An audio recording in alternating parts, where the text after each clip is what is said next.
Beləliklə biz Kəpəz dağına yaxınlaşmaqdayıq. Baş Qışlaq kəndini keçəndən sonra maşınlara sep burası olduq. Hacı kənddən səhər saat 3-dən yola çıxmışıq. Necə hiss edirsiniz?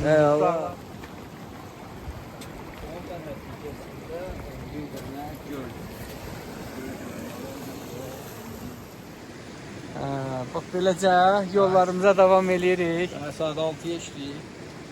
İnşallah yaxın bir 15-20 dəqiqədən sonra 1704 metradır hündürlük. 1704. Bəli.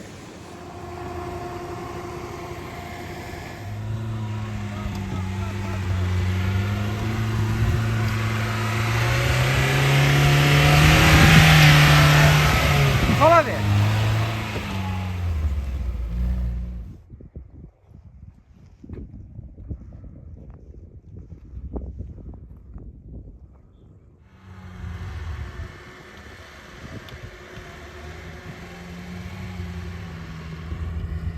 Zirvəyə qalxmaq üçün son hazırlıqları görürük.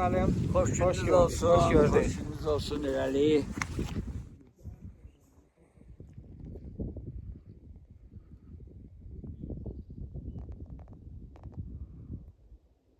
Bu günləri 31 may 2026-cı ildir. Hazırda Kəpəz dağının ətəklərinə qar da düşüb. Görürsünüz bu gözəl güllər də şaxtanın qarın altında qalıb.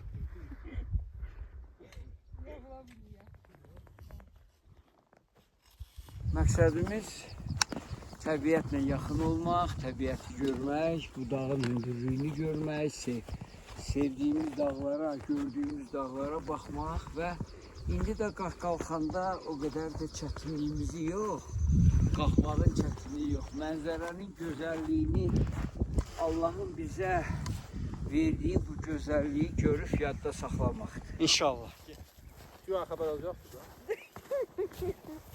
Qətiyyən.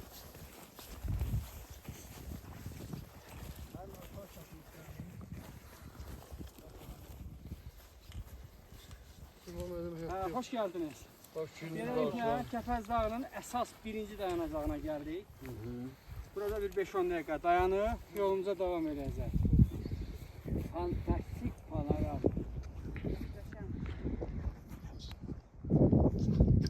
Kəpəz zirvəsi yolunda birinci çətin etapı keçdik.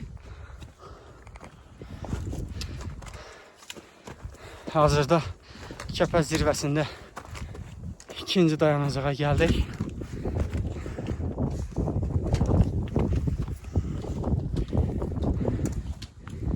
Bütün yoldaşlar tam sərbəst şəkildə zirvəyə qalxmaqdadır.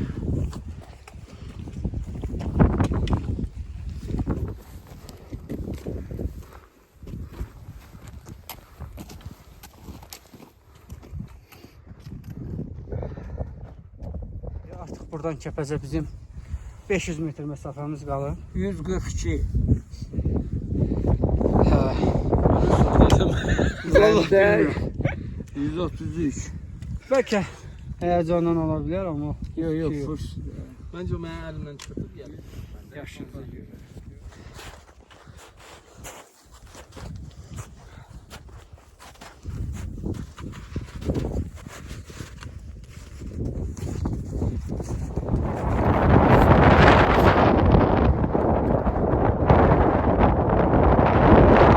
uzun əziyyətlərdən sonra Kəpəz dağının zirvəsinə çıxmışıq. Zirvə doğrudan da möhtəşəmdir. Hal-hazırda zirvədən düz Gəncə şəhərinə qədər olan məsafə görünməkdədir. Həmişə bu zirvəyə çıxanda bəzən buludlarla qarşılaşırıq, dumanla qarşılaşırıq. Amma bu günləri görüş məsafəsi deyərdim ki 50 kilometrdən çoxdur. Hazırda Mingəçevir su anbarına qədər olan ərazilər görünməkdədir. Biz zirvənin birinci hissəsindəyik. Şükür Allah'a bizə bu qismət oldu. Bu dağın başına yenidən çıxdıq.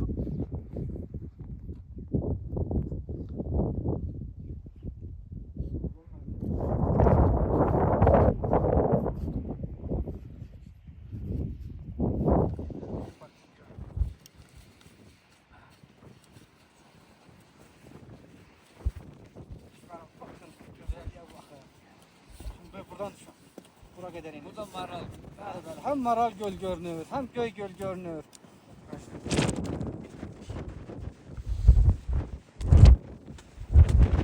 Kəpəz zirvəsindəyik.